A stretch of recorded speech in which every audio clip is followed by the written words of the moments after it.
मेरे प्यारे आका सल्लल्लाहु ताला अलैहि वसल्लम के प्यारे दीवानों, हमारे मुफ्ती चौहान साहब नजमी ने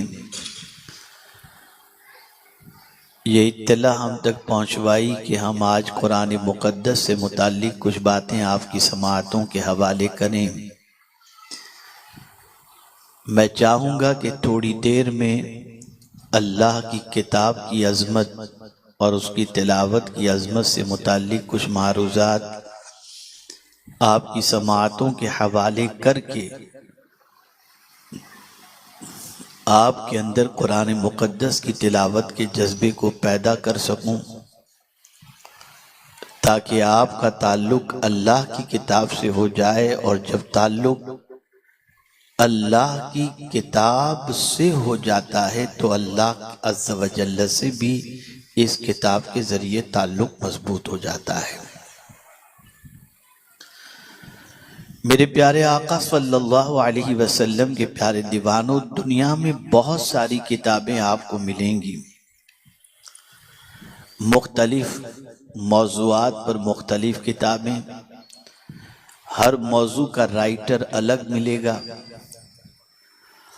अगर आपको किसी मौजू के सिलसिले में कोई मालूमात हासिल करनी है तो आपको उसी मौजू के मुतालिक किताब को उठा करके पढ़ना पड़ेगा। साइंस, इकोनॉमी, अलजेब्रा, मैथ्स, ये जो भी सब्जेक्ट्स आपको देखेंगे, आप जो सब्जेक्ट्स भी आप देखेंगे, उन सारे सब्जेक्ट्स की किताब मुख्तलिफ होती है।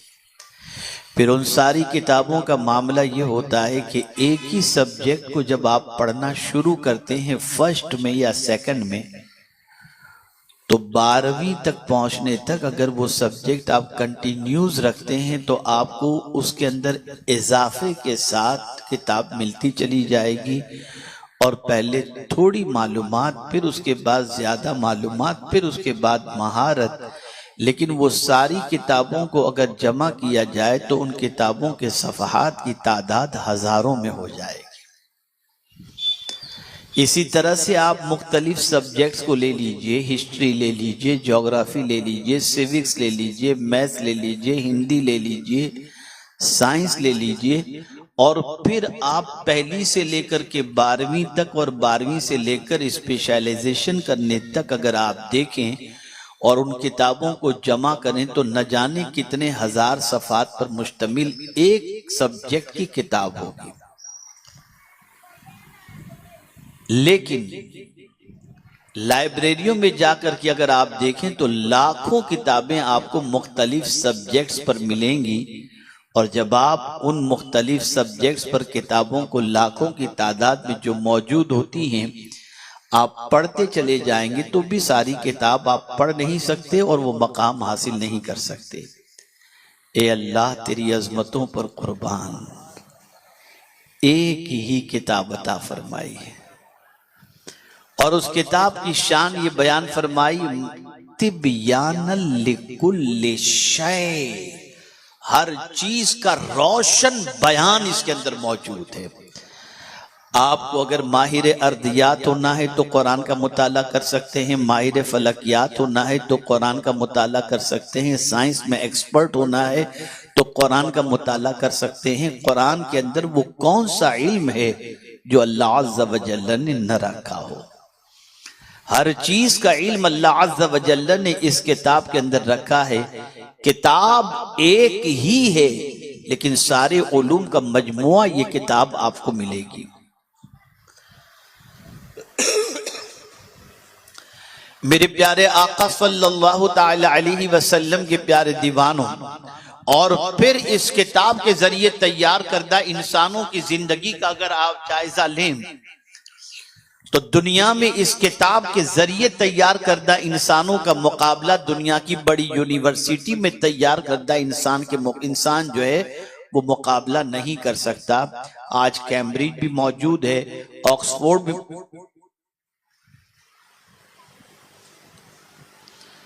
आज कैम्ब्रिज भी मौजूद है, ऑक्सफोर्ड भी मौजूद है और बहुत बड़ी बड़ी यूनिवर्सिटीज मौजूद हैं लेकिन खुदा की कसम इतनी बड़ी यूनिवर्सिटीज होने के बावजूद भी आकाए करीम सल्लल्लाहु अलैहि वसल्लम ने जैसे इंसान तैयार किए थे, कयामत तक कोई यूनिवर्सिटी ऐसे इंसान तैयार नहीं कर सकती।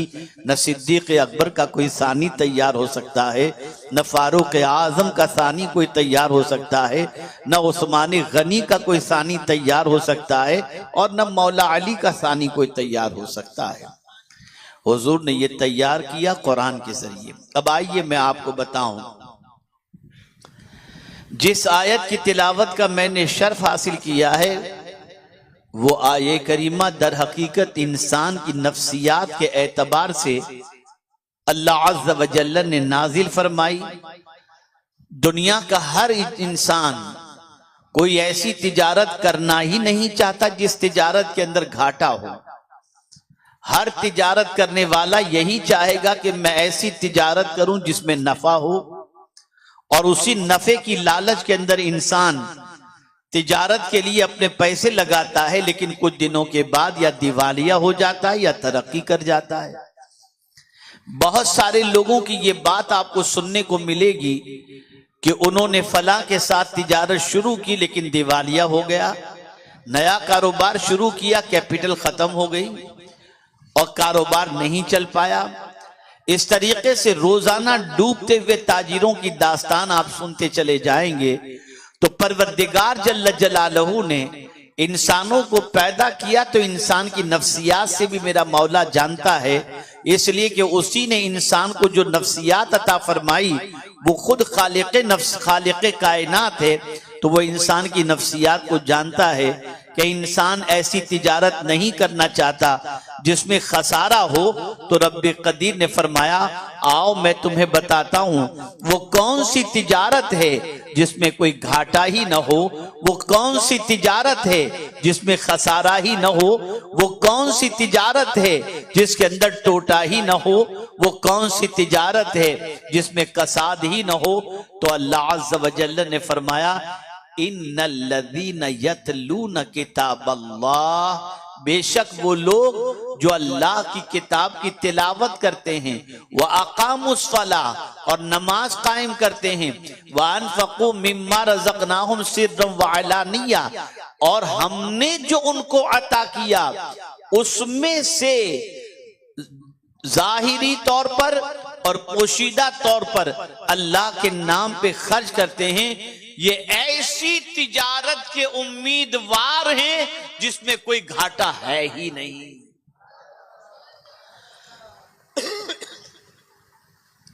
यहां से ये बात समझ में आई कि अगर कोई अल्लाह की किताब की तिलावत करता है तो वो अल्लाह से ऐसी तिजारत कर रहा है जिसमें कोई घाटा नहीं है।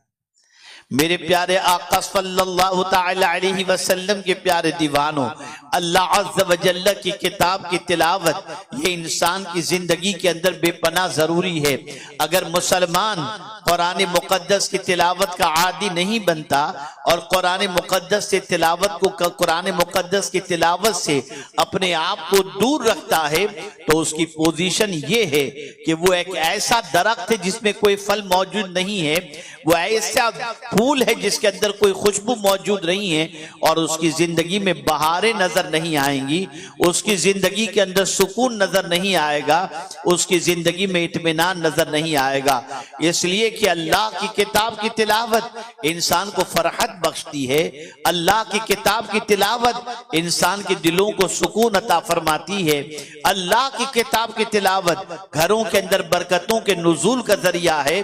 और अगर थोड़ा सा आगे बढ़ करके कहूं तो अल्लाह के किताब की तिलावत इंसान को दुनिया के अंदर भी सुर्ख रुई अता करती है और आखिरत में भी अल्लाह अज़्ज़ व जल्ल की किताब की तिलावत सुर्ख रुई अता करेगी। मेरे प्यारे आका सल्लल्लाहु अलैहि वसल्लम के प्यारे दीवानों, आज हम अगर मुआशरे का जायजा लें तो हमारे मुआशरे में कितने घर ऐसे मिलेंगे जहां अल्लाह की किताब की तिलावत होती है। यही एक वो किताब है इस दुनिया के अंदर जिसकी हिफाजत का जिम्मा अल्लाह ने लिया। यही वो किताब है कि जो आज मुसलमान के घरों के अंदर नजर आती है, लेकिन मुसलमान इससे फायदा उठाता नजर नहीं आता। यही वो किताब है जिसकी तिलावत खुद अल्लाह अज़्ज़ व जल्ल ने अपने महबूब सल्लल्लाहु अलैहि वसल्लम को अता फरमाई। मैं हैरान हूं, या अल्लाह, एक मतलब दुरूद शरीफ पढ़ लें। अल्लाहुम्मा सल्ली अला सय्यिदिना व मौलाना मुहम्मदिन मादिनिल जूद वल करम व आलिहिल किराम व इब्निहिल करीम व बारिक व सल्लिम सलातम व सलामन अलैका या सय्यदी या रसूल अल्लाह सल्लल्लाहु तआला अलैहि वसल्लम। मेरे प्यारे आका सल्लल्लाहु तआला अलैहि वसल्लम के प्यारे दीवानों, दुनिया का इंसान मरीज होता है, शिफा तलाश करता है। दुनिया का इंसान कमजोर होता है, बरकत तलाश करता है। दुनिया का इंसान बेचैन होता है, सुकून तलाश करता है। लेकिन आज का इंसान सब कुछ उसके पास होने के बावजूद दर दर की ठोकरें खा रहा है। अल्लाह अकबर। अल्लाह की किताब क्या है? तो कुरान कहता है वनुनज़्ज़िलु मिनल कुरानी मा हुवा शिफा। अल्लाह अज़्ज़ व जल्ल ने इस कुरान को शिफा बना करके नाजिल फरमाया।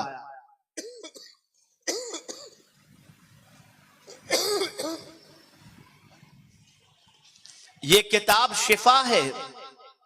मेरे प्यारे आका सल्लल्लाहु तआला अलैहि वसल्लम के प्यारे दीवानों, ये किताब बरकत वाली किताब है। खुद अल्लाह अज़्ज़ व जल्ल इस किताब की शान बयान फरमाता है वहादा किताबुन अंज़लनाहु मुबारकुन। आप अंदाजा लगाइए, बरकत वाली किताब घर में मौजूद है। बीमारों से बीमारों की शिफा का इलाज घर में, बीमारों से बीमारी से शिफा घर के अंदर मौजूद है। रिज्क में कुशादगी का जरिया घर में मौजूद है। दिल के सुकून का जरिया घर में मौजूद है। लेकिन जालिम है वो इंसान, जालिम है वो इंसान जो घर में रोजाना टीवी खोलकर बेकरारी में इजाफा तो करता है, लेकिन कुरान खोल करके पढ़कर दिल में सुकून हासिल करने की कोशिश नहीं करता। कितने ताज्जुब की बात है, कितने अफसोस की बात है। इस किताब के साथ हमारा सुलूक क्या है? इस किताब के साथ हमारा ताल्लुक क्या है? ये किताब इसे कोई थाम ले तो थामने वाले को ये किताब गिरने नहीं देती। अगर कोई थाम ले तो ये किताब थामने वाले को बुलंदी पर ले जाती है। ये किताब वो अजमत वाली किताब है कि इस किताब की तिलावत का हुक्म अल्लाह अज़्ज़ व जल्ल ने खुद अपने महबूब सल्लल्लाहु अलैहि वसल्लम को भी अता फरमाया। आप अंदाजा लगाएं, किताब नाजिल भी नहीं हुई थी, उससे पहले हजरत इब्राहीम अलैहिस्सलातु व तस्लीम खाने काबा की तामीर करते हैं। तो खाने काबा की तामीर करने के बाद अल्लाह की बारगाह में दुआ करते हैं, तो ऐसे रसूल के मबऊस होने की दुआ करते हैं जो रसूल किताब की तिलावत करें। रब्बना वबअस फीहिम रसूलन मिनहुम यतलू अलैहिम आयातिका व युअल्लिमुहुमुल किताब वल हिकमा व युज़क्कीहिम इन्नका अंतल अज़ीज़ुल हकीम। आप अंदाजा तो लगाएं, हजरत इब्राहीम अलैहिस्सलातु वस्सलाम ऐसे रसूल के मबऊस होने की दुआ करते हैं जो रसूल अल्लाह की किताब की तिलावत करें। आप मुझे बताइए कितनी अजमत है ये किताब की, कितना बुलंद बाला मकाम है इस किताब का। मेरे प्यारे आका सल्लल्लाहु अलैहि वसल्लम इरशाद फरमाते हैं व उम्मीरतु अन अकून मिनल मुस्लिमीन व अन अतलुवल कुरान। अल्लाह के रसूल सल्लल्लाहु अलैहि वसल्लम इरशाद फरमाते हैं कि मुझे मुकम्मल अल्लाह अज़्ज़ व जल्ल की फरमा बरदारी का हुक्म दिया गया और साथ ही साथ इस कुरान की तिलावत का हुक्म दिया गया। रसूल रहमत सल्लल्लाहु अलैहि वसल्लम अल्लाह की किताब की तिलावत इस तरीके से करते कि कभी कभी तो एक आयत की तिलावत के अंदर पैगंबर रहमत सल्लल्लाहु अलैहि वसल्लम की पूरी रात गुजर जाया करती थी।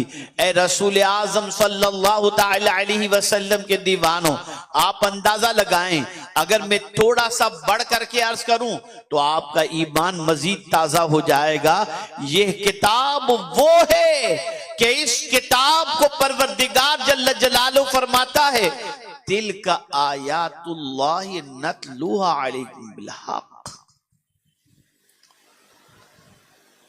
कि ये अल्लाह अज़्ज़ व जल्ल की किताब है, अल्लाह की किताब, अल्लाह की आयत,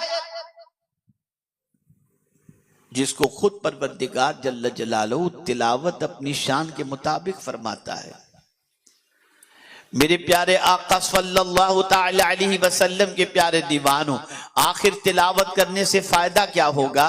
तिलावत से इंसान को किस तरीके से नफा पहुंचेगा उसे समझना है तो आप समझें। तिलावत आप किसकी करेंगे? कुरान मुकद्दस की। अल्लाह की किताब, अल्लाह के कलाम का असर इंसान की जिंदगी पर होता है। दुनिया में लफ्जों के असरात को इंसान तस्लीम करता है, गाली का असर इंसान कबूल करता है, तारीफ का असर इंसान कबूल करता है, बड़े की बात का असर इंसान कबूल करता है। मेरे प्यारे आका सल्लल्लाहु अलैहि वसल्लम के प्यारे दीवानों, इंसान की गुफ्तगू के अंदर, इंसान के अल्फाज के अंदर अल्लाह ने तासीर रखी है। तो आप मुझे बताओ, जब आम इंसानों के अल्फाज के अंदर और आम इंसानों की बातों के अंदर जब असर मौजूद है, तो मुझे बताओ जो कलाम खुदा का होगा उसका असर क्या होगा? जो कलाम अल्लाह अज़्ज़ व जल्ल का होगा उसकी तासीर क्या होगी? अल्लाहु अकबर। आप रसूल रहमत सल्लल्लाहु अलैहि वसल्लम के सहाबा की हयात तैयबा उठाकर देखें, ताबईन की हयात तैयबा उठाकर देखें, ताबईन की हयात तैयबा उठाकर देखें, तो आपको महसूस होगा कि इसी कुरान ने इंसान की जिंदगी के अंदर इनकलाब पैदा किया। जब कुरान की आयतों को लोग सुनते तो उनकी जिंदगियां बदलती चली जाती, उनकी जिंदगियों के अंदर इनकलाब पैदा होता चला जाता।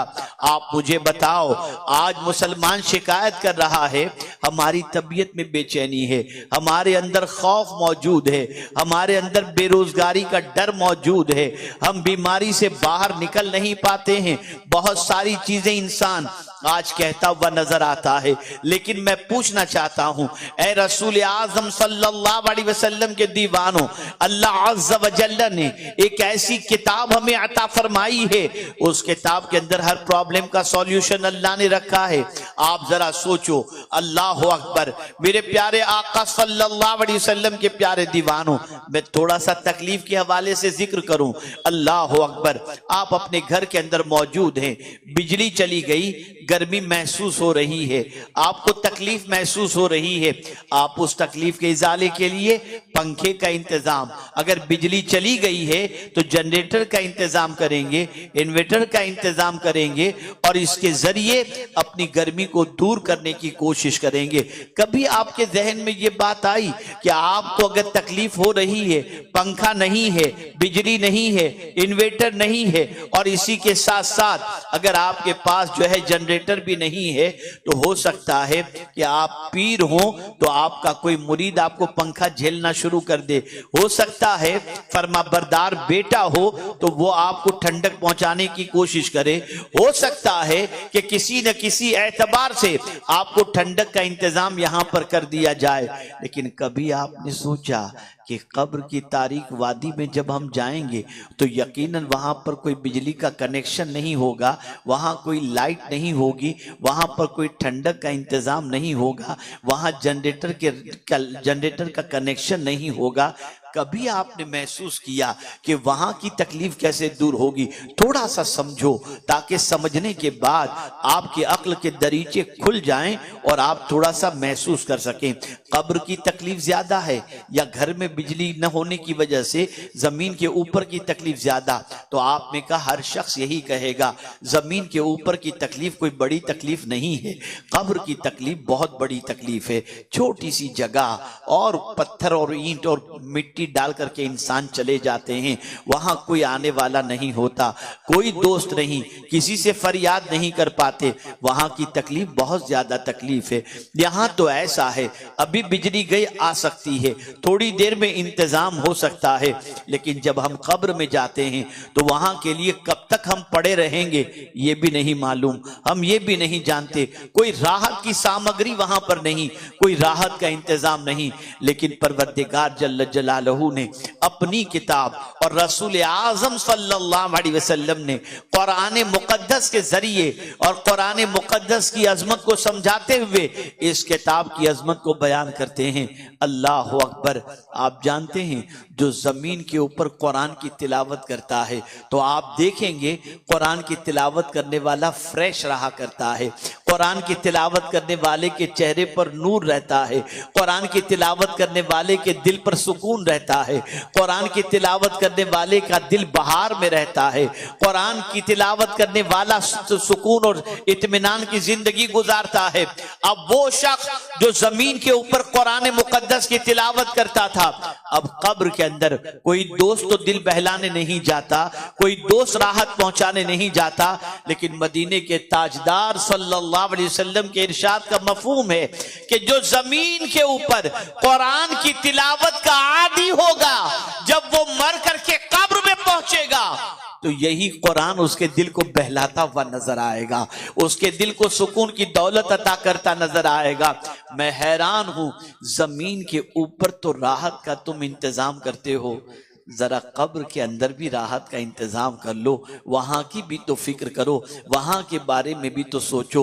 ऐ रसूल आज़म सल्लल्लाहु अलैहि वसल्लम के दीवानों, हमारा हाल ये है कि हम कुरान समझते नहीं हैं और समझकर पढ़ते नहीं हैं, तर्जमे के साथ पढ़ते नहीं हैं, इसलिए कुरान की ताकत का अंदाजा नहीं है, कुरान की अजमतों का अंदाजा नहीं है। वरना मैं आपको बताऊं, ये कुरान खुद अपनी तासीर बयान करता है कि इस कुरान की तासीर क्या है।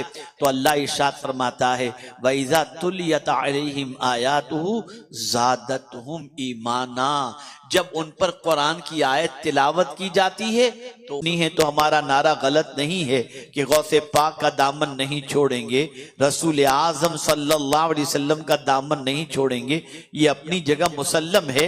लेकिन आइए मैं आपको बताऊं, अगर कोई कुरान की तिलावत करता है तो वो क्या चीज पकड़े हुए है, उसके हाथ में कौन सी चीज है, उसको आप समाअत फरमाएं ताकि आप महसूस कर सकें कि अल्लाह की किताब की तिलावत करने वाले बंदे के पास क्या चीज आ जाती है।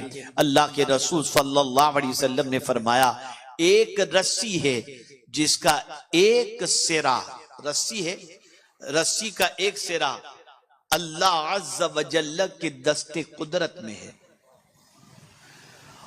और वो रस्सी लटक रही है, एक तरफ से अल्लाह अज़्ज़ व जल्ल के दस्ते कुदरत में वो रस्सी का किनारा है और वो लटक रही है। अगर कोई कुरान की तिलावत करता है तो रस्सी का दूसरा सिरा उसके हाथ में होता है, गोया कुरान की तिलावत करने वाले का ताल्लुक अपने रब से बराह रास्त हो जाया करता है। ये है अल्लाह की किताब, ये है अल्लाह की किताब। मेरे प्यारे आका सल्लल्लाहु ताला अलैहि वसल्लम के प्यारे दीवानों, आज मुसलमानों के घर कब्रिस्तान बन गए। हुजूर सल्लल्लाहु अलैहि वसल्लम फरमाते हैं, वो घर कब्रिस्तान है जिस घर में कुरान की तिलावत नहीं होती। आज मुझे बताइए, बहुत सारी परेशानियां दरवाजे पे दस्तक देती हैं, उन परेशानियों का हल अगर आप पूरा कुरान नहीं भी पढ़ते तो कुरान की बाज आयतें, बाज सूरतें ऐसी हैं कि जिनकी वजह से अल्लाह ताला मुसीबतों को दूर फरमा दिया करता है। मिसाल के तौर पर मैं आपको बताऊं, अगर कोई शख्स रात को सोने से पहले आयतुल कुर्सी की तिलावत कर ले तो मदीने के ताजदार सल्लल्लाहु अलैहि वसल्लम फरमाते हैं, पढ़ने वाले के घर से लेकर कुर्ब जवार के उसके पड़ोस के 40 घरों तक अल्लाह ताला शैतान से, चोरी से उस घर की हिफाजत फरमाता है। हम बच्चे को नजर न लगे उसके लिए काला टीका लगा देते हैं, काले धागे बांधते हैं, हो सकता है कहीं से आपने ये लिया हो, फिर भी बच्चे को नजर लग जाती है। लेकिन हुजूर सल्लल्लाहु अलैहि वसल्लम क्या इरशाद फरमाते हैं, आकाए करीम सल्लल्लाहु अलैहि वसल्लम फरमाते हैं, अपने बच्चे को आयतुल कुर्सी पढ़कर दम करो तुम्हारे बच्चों को नजर नहीं लगेगी।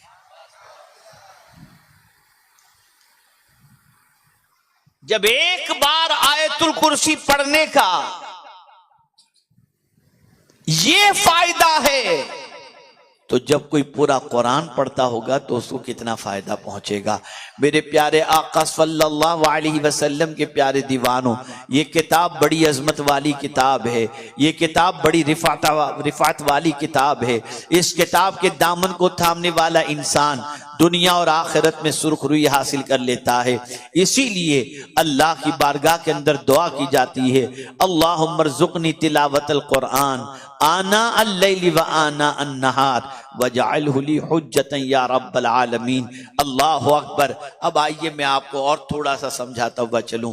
क़यामत के हवाले से अल्लाह ने फरमाया, ये हदीस जहन के अंदर रखें ताकि आप महसूस कर सकें इस किताब के हवाले से। क़यामत के दिन बच्चों के हवाले से फरमाया गया और माल के हवाले से। मैं आपसे पूछना चाहता हूँ, सुबह से लेकर रात तक माल कमाने में हम इतने मसरूफ रहे कि हमने एक रुकू भी तिलावत नहीं की। माल कमाने में इतने मसरूफ रहे, कुरान देखने का वक्त भी नहीं मिला। माल कमाने में इतने मसरूफ रहे कि कुरान मुक़द्दस की सूरतों को पढ़ने का वक्त नहीं मिला। अल्लाह अकबर। या फिर हम इतने मसरूफ रहे खेल कूद के अंदर, या फिर व्हाट्सएप पर, या जो है यूट्यूब पर, कि उसके अंदर मसरूफियत की बुनियाद पर हमें इतना वक्त न मिल सका कि हम कुरान मुक़द्दस खोल करके पढ़ें। माल के हवाले से ज्यादा आया कि माल के अंदर इतने मसरूफ हो गए कमाने के अंदर कि हमें इतना वक्त न मिल सका कि हम कुरान की तिलावत करें। कभी ऐसा भी हुआ कि बेटे की मोहब्बत के अंदर हमने अपना वक्त ज़ाय कर दिया। मेरे बेटे का फ्यूचर ब्राइट हो जाए, उसके लिए इंसान न हलाल देखा न हराम देखा, जायज देखा न नाजायज देखा। ये सब कुछ उसने किया अपने बच्चे को अच्छे लिबास ज़ेब-ए-तन करवाने के लिए, अच्छे गैजेट के जरिए बच्चे को दूसरे पर इम्प्रेस करने के लिए। इंसान ने अपने बच्चे की खातिर अल्लाह अज़्ज़ा व जल्ल की किताब का वक्त न निकाल सका और अपने बच्चे के मुस्तकबिल को ताबनाक करने के लिए और उसकी दुनिया संवारने के लिए उसने अपना वक्त खर्च कर दिया। लेकिन यही बच्चा काम आने वाला नहीं है। बुढ़ापे में हमने बहुत सारे माँ बाप को देखे हैं जो ये कहते हुए नजर आते हैं कि बेटा बात नहीं सुनता, बेटा झिड़कता है। अल्लाह अकबर। आप आज दुनिया के अंदर ये देख सकते हैं, दुनिया की ये पोजीशन अपनी निगाहों के सामने है, लेकिन दुनिया की हर मुसीबत से बड़ी मुसीबत आखिरत की मुसीबत है। हम अल्लाह अज़्ज़ व जल्ल की बारगाह में अर्ज करते हैं, ऐ मेरे करीम, हम माल के जरिए बहुत सारी परेशानी दूर कर लेते थे, लेकिन क़यामत में तो हमारे पास माल नहीं होगा। बेटा हमारे सर में दर्द होता था तो सर दबाकर राहत अता कर देता। क़यामत के दिन बेटा भी हमें नहीं पूछेगा, इसलिए कि मौला तूने फरमाया यौम यफिरुल मरउ मिन अखी। अब ऐ करीम मैं तुझसे पूछना चाहता हूँ, मेरे मौला ये तो बता, जिस बेटे के लिए हमने जिंदगी खपा दी, उसके मुस्तकबिल के ताबनाक के लिए हमने कोशिशें की, और जिस माल के कमाने के अंदर हम बचपने से लेकर या जवानी से लेकर के बुढ़ापे तक हमने पूरा वक्त खर्च कर दिया और हमें कुरान उठाकर पढ़ने का वक्त भी नहीं मिला। ए अल्लाह ये तो बता, क्या क़यामत के दिन ये माल और औलाद हमें नफ़ा पहुँचाएंगे? तो कुरान मुक़द्दस ने वाज़ेह तौर पर फरमा दिया, यौम ला यनफ़उ मालुम वला बनून। क़यामत के दिन न माल नफ़ा पहुँचाएगा, न बेटे नफ़ा पहुँचाएंगे, न औलाद नफ़ा पहुँचाएगी। ए अल्लाह फिर ये तो बता, कौन हमारी तरफ से वहाँ सिफारिश करने वाला होगा? कौन हमें फ़ायदा पहुँचाने वाला होगा? कौन अल्लाह की बारगाह में हमारी तरफ से रिक्वेस्ट करने वाला होगा? अब सुनिए अल्लाह अज़्ज़ व जल्ल के प्यारे हबीब सल्लल्लाहु अलैहि वसल्लम क्या इरशाद फरमाते हैं। आक़ाए करीम सल्लल्लाहु अलैहि वसल्लम फरमाते हैं, अस्सियाम वल कुरान यशफ़िआन यौमल क़यामा। रोजे और कुरान मुक़द्दस क़यामत के दिन सिफारिश करेंगे, शफाअत कराएंगे। यानी अल्लाह अज़्ज़ व जल्ल की बारगाह के अंदर ये कुरान अर्ज करेगा, मौला ये मेरी तिलावत किया करता था, इसको माफ कर दे, इसको जन्नत अता फरमा दे। और पूरा कुरान तो छोड़िए, अगर रोजाना रात को कोई शख्स सूरह मुल्क की तिलावत किया करता था और वो मर गया, आप जानते हैं गुनाह बहुत उसके नाम आमाल के अंदर, उसकी जिंदगी अल्लाह की नाफरमानी में गुजर चुकी, अल्लाह के इरशाद के खिलाफ उसने जिंदगी गुजार ली थी, लेकिन मरा इस दुनिया से तो जमीन के ऊपर उसकी आदत थी रोजाना रात को सूरह मुल्क की तिलावत की।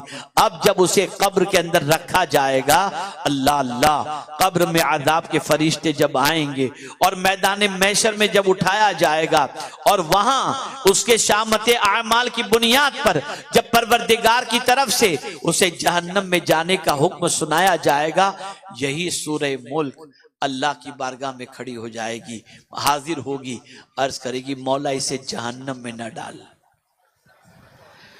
सूरह मुल्क अल्लाह की बारगाह में अर्ज करेगी मौला इसे जहन्नम में न डाल। बल्कि हदीस शरीफ में तो यहां तक है कि यह सूरत झगड़ा करेगी अल्लाह से, झगड़ा करेगी अल्लाह से। इसीलिए इसका इस सूरह मुल्क का नाम सूरतुल मुजादिला भी है कि झगड़ा करने वाली सूरत। क्या कहेगी आप जानते हैं? मैं ये एक सूरत की बात करना हूं, एक सूरह मुबारक। ये सूरत अल्लाह अज़्ज़ व जल्ल की बारगाह में अर्ज करेगी मौला इसे जहन्नम में न डाल।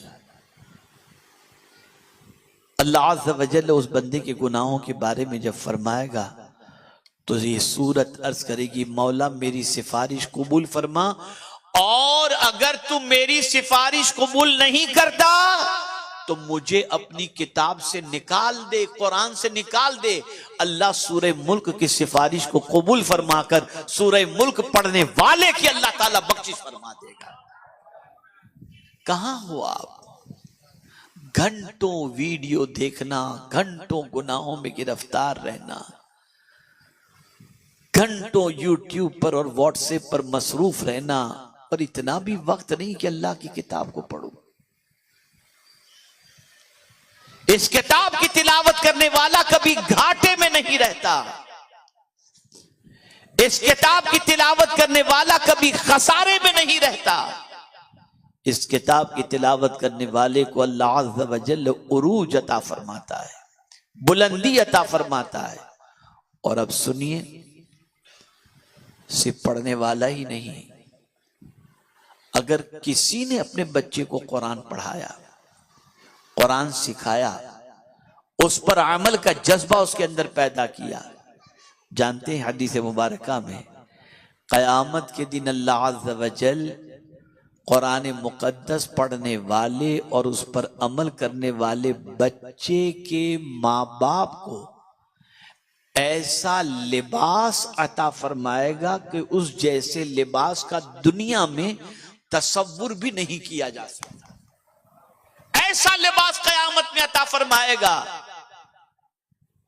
तो वो माँ बाप अल्लाह की बारगाह में अर्ज करेंगे मौला हमें तो अपनी कोई ऐसी नेकी नजर नहीं आती जिसकी वजह से ये लिबास हमें नसीब हो, जरा ये तो बता कि ये कीमती लिबास तू हमें क्यों अता फरमा रहा है। तो रब्बे कदीर इरशाद फरमाएगा तुमने जो अपने बच्चों को कुरान सिखाया और तुम्हारे बच्चों ने कुरान पढ़ा और उस पर अमल किया, इसके सिले के अंदर हम तुम्हें ये लिबास अता कर रहे हैं। अंग्रेजी पढ़ाते हो पढ़ाओ, स्कूल पढ़ाते हो पढ़ाओ, लेकिन ये बात जहन के अंदर रखो, अगर तुमने कुरान नहीं पढ़ाया अपने बच्चे को तो इस बच्चे पर तुमने ज्यादती भी की है और तुमने अपनी आखिरत के लिए नजात का कोई सामान तैयार नहीं किया।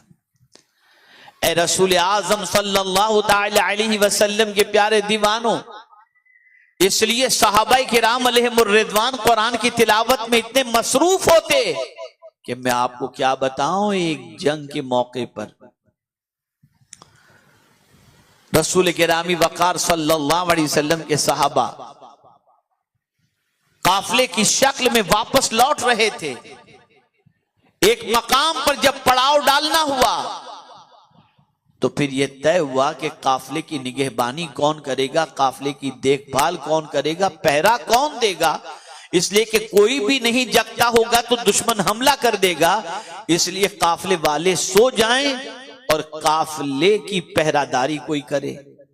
एक सहाबी ने जिम्मेदारी कबूल की, उन्होंने कहा काफिले की पहरेदारी मैं करूंगा। काफले वाले सो गए। बशरी तकाजे के एतबार से उनको भी नींद आने वाला मामला उनके साथ भी रहा, लेकिन काफले की पहरेदारी की जिम्मेदारी उन्होंने ले ली थी। दूर तक निगाह दौड़ाई, कहीं दुश्मन के आसार नजर नहीं आए, तो आपने सोचा कि नींद कैसे उड़ाए। खुदा की कसम, कुर्बान जाइए उन सहाबा की अजमत पर, नींद कैसे उड़ाएं। तो उन्होंने वुजू किया और वुजू करके नमाज के लिए खड़े हो गए। अब जब नमाज के लिए वो खड़े हुए तो एक सूरत उन्होंने पढ़नी शुरू की। अब उस सूरत में इतने डूब गए कि लंबी सूरत थी, सूरत पढ़ने में डूब गए, उसके मानी और मतालिब के अंदर डूब गए, लगे हुए थे उसके अंदर। दुश्मनों ने देखा कि पहरेदार जो है वो नमाज के अंदर मसरूफ है और बाकी पूरे खेमे वाले सो रहे हैं। दुश्मन ने वहां से हमला किया, तीर फेंकने शुरू किए। अब तीर की चरचराहट की आवाज, सरसराहट की आवाज सोने वालों के कानों तक पहुंची। सोने वाले बेदार हो गए और बेदार होने के बाद उन्होंने जब देखा अपने काफिले के निगहबान को, तो वो नमाज में मसरूफ थे, लेकिन सब काफिले वाले उठ गए थे। दुश्मन ने राह फरार इख्तियार की। वो इंतजार करते रहे काफिले वाले कि नमाज खत्म करें तो इनको पूछा जाए कि भाई तुम नमाज में मसरूफ थे, क्या तुम्हें सरसराहट की आवाज नहीं आई, तीरों की आवाज नहीं आई? अल्लाह अकबर। वो सहाबी जब नमाज खत्म करते हैं तो काफिले वालों ने पूछा, जरा ये तो बताओ कि क्या तुम्हें जो है तीर की आवाज नहीं आई? उन्होंने कहा, वल्लाह मैं तो अल्लाह की किताब पढ़ने में नमाज की हालत में इतना मसरूफ हो गया था कि मुझे इर्द गिर्द की कोई खबर ही नहीं। इस तरह सहाबा नमाज में कुरान के अंदर डूब जाया करते थे। आज कुरान मुकद्दस की तिलावत और कुरान मुकद्दस पर अमल का जज्बा खत्म हो चुका। ऐ रसूल आजम सल्लल्लाहु ताला अलैहि वसल्लम के प्यारे दीवानों, अर्ज करने का मंशा ये है, आज के बाद ये इरादा करो, आज के बाद ये नीयत करो, कोई दिन ऐसा नहीं होगा जिसमें हम कुरान मुकद्दस की तिलावत न करें। रोज कुरान मुकद्दस की तिलावत करो, थोड़ा थोड़ा ही करो, जितना भी चाहो करो, ज्यादा करो तो बेहतर है। अल्लाह अकबर। मेरे प्यारे आका सल्लल्लाहु ताला अलैहि वसल्लम के प्यारे दीवानों, जो कुरान मुकद्दस की तिलावत करता है उसका ताल्लुक अल्लाह से मजबूत हो जाया करता है। अल्लाह अज़्ज़ व जल उसके कल्ब पर सुकून नाजिल फरमाता है। मेरे प्यारे आका सल्लल्लाहु अलैहि वसल्लम के प्यारे दीवानों, बल्कि जिस घर में कुरान की तिलावत होती है उस घर में फरिश्तों का नुज़ूल हुआ करता है।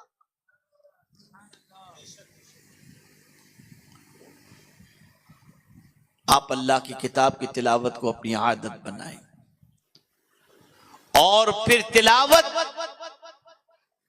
दुरुस्तगी के साथ करें, फन की रियायत करते हुए करें, तजवीद के साथ करें, तरतील के साथ पढ़ें। जब इस तरह से आप कुरान पढ़ेंगे तो उसका असर इंशाअल्लाह अज़ीम आपके दिल पर होगा। और यकीन माने वो रसूल आज़म सल्लल्लाहु ताला अलैहि वसल्लम जिनके क़ल्ब अतहर पर कुरान नाजिल हुआ, खुद हुजूर अल्लाह की बारगाह में दुआ करते थे, ए अल्लाह कुरान को मेरे दिल की बहार बना दे। अल्लाह अकबर। ये कुरान दिल को बहुत मुनव्वर कर देता है। ये कुरान दिल की जिंदगी के अंदर इनकलाब पैदा कर देता है, गमों को दूर कर देता है, तकलीफों को दूर कर देता है, मुसीबतों को दूर कर देता है, बीमारियों को दूर कर देता है। अल्लाह ने इस किताब की तिलावत में बड़ी तासीर रखी है। मेरे प्यारे आका सल्लल्लाहु ताला अलैहि वसल्लम के प्यारे दीवानों, तो आज मुझे आपको ये बताना था, ऐसी तिजारत जिसके अंदर कोई घाटा है ही नहीं, कोई खसारा है ही नहीं, वो कौन सी तिजारत है? तो कुरान कहता है, यतलून किताब अल्लाह व अकामुस्सला व अनफकू मिम्मा रज़क़नाहुम सिर्रन व अलानियतन यरजून तिजारतन लन तबूर। मेरे प्यारे आका सल्लल्लाहु अलैहि वसल्लम के प्यारे दीवानों, कुरान की तिलावत करना, नमाज कायम करना, और अल्लाह ने जो कुछ आपको दिया हो जाहिरी तौर पर या छुपा कर, उसकी दी हुई दौलत को अल्लाह के नाम पे खर्च करना, ये वो तिजारत है कि इसमें कोई घाटा है ही नहीं, कोई खसारा है ही नहीं। तो मेरे प्यारे आका सल्लल्लाहु तआला अलैहि वसल्लम के प्यारे दीवानों, अल्लाह की किताब की तिलावत को अपनी आदत बनाओ और अल्लाह की किताब से अपने रिश्ते को मजबूत करो। अल्लाह ताला इन्हीं कलिमात खैर पर हमें अमल करने की तौफीक अता फरमाए।